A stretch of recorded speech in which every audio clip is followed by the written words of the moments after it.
నారాయణపేట దామరగిద్ద మండలం క్యాతున్పల్లి గ్రామంలో చేపట్టిన 30 రోజుల ప్రణాళికలో భాగంగా నారాయణపేట జిల్లా కలెక్టర్ వెంకట్రావు వివిధ గ్రామాలను సందర్శించుకుని క్యాతున్పల్లి గ్రామంలో వీధిలో తిరిగి మురికి కాలువలను శుభ్రం చేయడం జరిగింది.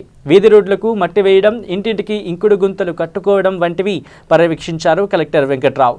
ఈ కార్యక్రమంలో ఎంఆర్ఓ వినయ్ కుమార్, ఎంపీడీఓ సందీప్ కుమార్ మరియు ఎంపీపీ నర్సప్ప, జెడ్పీటీసీ లావణ్య, సర్పంచ్, ఉప సర్పంచ్ మరియు field assistant Anjappa, special officer Shyam Sundar Reddy, panchayat secretary Prasad, ward members, book keeper Gopal, అలాగే ఆశా వర్కర్లు, అంగన్వాడీ టీచర్స్ మరియు బోడి వెంకటప్ప, కంకప్ప, ఆశప్ప, జుట్టు నరసింహులు, సుందర్, గ్రామ ప్రజలు, యువకులు, ప్రజలు పాల్గొన్నారు.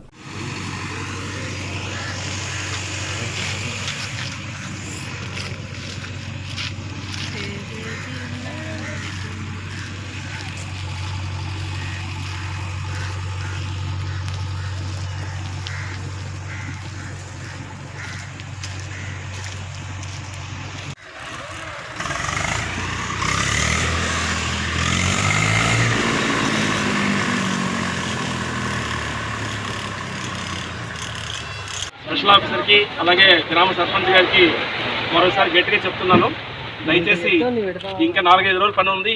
కాలనీలో జరగాలి. ఊళ్ళో బాగా జరుగుతుంది కానీ కాలనీని కొద్దిగా నిర్లక్ష్యం చేసినట్టు కనిపిస్తుంది. తర్వాత కాలనీలలో కూడా కొన్ని తప్పులు జరిగాయి, నేను అది కూడా చెప్తాను. కాలనీలో ఏంటంటే మీరు ఎవరు కనీసం కోఆపరేట్ చేయట్లే, ఇంకుడు గొంతులు పెట్టుకోమంటే పెట్టుకోవట్లే.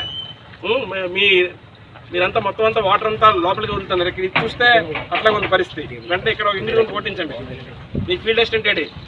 అలాగే గత పెంట కుప్పలన్నీ తెచ్చిపెట్టి ఎవరింటి ముందు వాళ్ళంత పెద్ద పెద్ద పెంట కుప్పలు పెట్టుకున్నారు. అది కూడా చాలా బ్యాడ్.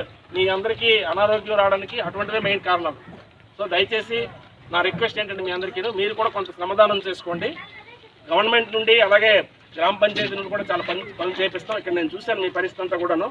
ఈ వాటర్ లీకేజ్ అవుతుంది, ఆ లీకేజ్ అవుతున్న వాటర్ని వెంటనే అరెస్ట్ చేయమని చెప్పాను. ఈ ముందు గ్రావెల్ వేస్తే రాబోయే రోజుల్లో సిమెంట్ రోడ్లకి మనం ప్రపోజల్స్ పంపిద్దాం. తప్పనిసరిగా గవర్నమెంట్ నుండి శాంక్షన్ చేపిస్తాం. దయచేసి ఈరోజు అందరూ సమాధానం చేయండి. నేను ఇప్పుడు వెంటనే రాముని పంపించి ఈఓ అందరితో మీటింగ్ పెట్టిస్తాను. ఓకేనా?